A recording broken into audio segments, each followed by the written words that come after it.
Сайн байна уу? Менежер хэрхэн E-класс дээр шинэ хичээлийн жилийн анги бүлэг үүсэх талаар заагаар бичлэгийг хүргэж байна.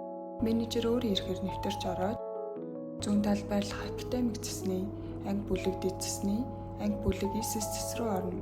Үүссэн дэлгэцэн тэтгэвтэй хичээлийн жил буюу 2025-аас 2026 оны хичээлийн жилийн анги бүлгийн чагсаалт харагдаж байна. Шинэ хичээлийн жилийн анги бүлэг үүсгэхийн тулд 2026-аас 2027 оны хичээлийн жил гэсэн дээр дарна. Шинээр үүсгэсэн анги бүлгүүд дараах байдлаар харагдана.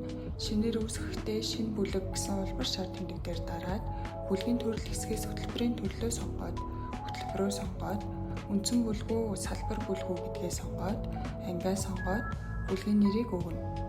Бүлгийн нэрийг өгөхдөө ангийн дугаарыг бичиж өгвөл систем алдаа заагаад хүлээж авахгүй тул бүлгийн нэрийг гүйцэд бичиж өгнө. Хичээл ээлж нь 1-р ээлж ангилал нь үндсэн бүлэг гээд хадгалах шар тэмдэгтээр дарна. Ингэснээр системд давхар хадгалагдана.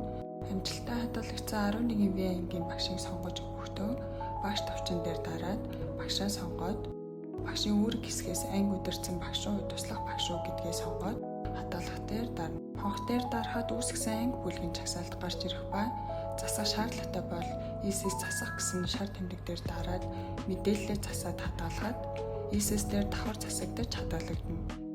Устгах үед мөн ESS дээр давхар устгагдах болно. Танд амжилт хүсье. E-класс цэг минь.